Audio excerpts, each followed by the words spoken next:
శివలాల్ గారు ఒకసారి కాంగ్రెస్ పార్టీ నుంచి వివరం తీసుకుందాం. మీరు ప్రశ్నలు సంధించారు. ఎస్, కాంగ్రెస్ పార్టీ నుంచి మనకి శివలాల్ గారు ఉన్నారు. ఎస్, టీపీసీసీ అధికార ప్రతినిధి డాక్టర్ శివకుమార్ లాల్ గారు జాయిన్ అయ్యారు. ఎస్, శివలాల్ గారు నమస్తే అండి.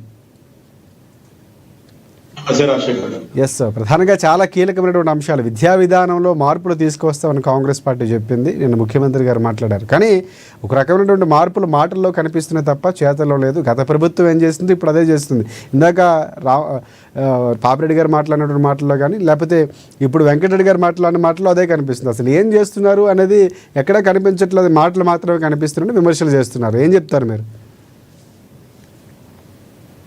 ముందుగా ఏఎన్ఎన్ న్యూస్ ప్రేక్షకులు పాపిరెడ్డి గారికి వెంకటరెడ్డి గారికి కూడా నమస్కారం. రామ్మోహన్ గారు కూడా ఉన్నారు. ఓకే, నమస్కారం.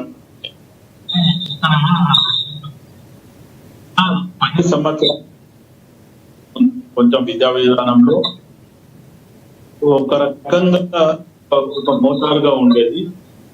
ఈ 10 సంవత్సరాలు ఏదైతే తెలంగాణ వచ్చిన తర్వాత మొత్తానికి గవర్నమెంట్ స్కూల్స్ కానీ విద్య మీద కానీ నిర్లక్ష్యం చేయడం ఎక్కువ జరిగింది. కానీ గురుకుల పాఠశాలలు పెడుతున్న మతాన్ని దాన్ని కూడా వాళ్ళు ఆర్భాటం చేయడం జరిగింది. దాంట్లో పురుగుల అన్నం పెట్టడము, లేకపోతే ముక్కిపోయిన బియ్యం పెట్టడము, లేకపోతే వెజిటేబుల్స్ సరిగా లేకపోవడం కూడా చాలా కంప్లైంట్స్ రావడం జరిగింది.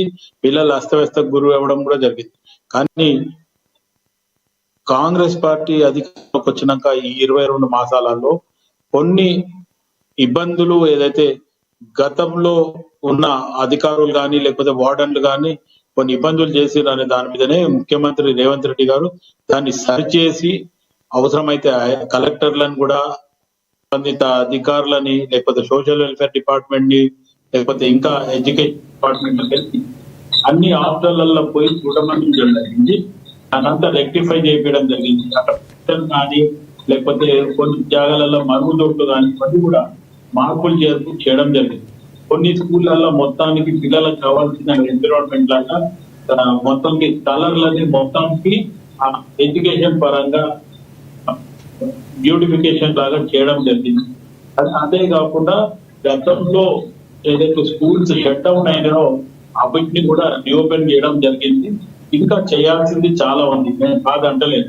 ఎందుకంటే ఆపోజిషన్ పార్టీ మన పార్టీలు బీజేపీ బీఆర్ఎస్ అయినా సరే అయినా ప్రస్తుత ప్రభుత్వం మాటలు చెప్తుంది, పని చేస్తలేదంటుంది. కానీ ప్రస్తుతానికి కాంగ్రెస్ పార్టీ ఏదైతే మార్పు కావాలి, కాంగ్రెస్ రావాలి అనే రకంగానే రావడం జరిగింది. ఆ మార్పు గతంలో ఉన్నదానికి ఇప్పుడు ఉన్నదానికి మార్పులు జరిగినాయి, కొన్ని ఇంకా జరగాల్సి చాలా ఉంది. మొత్తానికి జరగలేదని అంటే మట్టుకు వచ్చినాయి.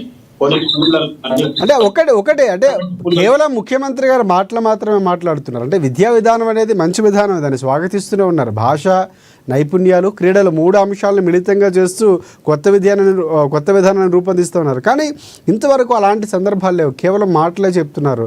అంటే ఎక్కడ ఏ అంశాలు చూసుకున్నా యూనివర్సిటీ గురించి మాట్లాడినటువంటి సందర్భాలు కానీ లేకపోతే ఏ చర్యలు తీసుకుని ఎక్కడ అలాంటి దాఖలాలు లేవని కాంగ్రెస్ పార్టీకి సంబంధించి ముఖ్యమంత్రి రేవంత్ రెడ్డికి సంబంధించి విమర్శించారు.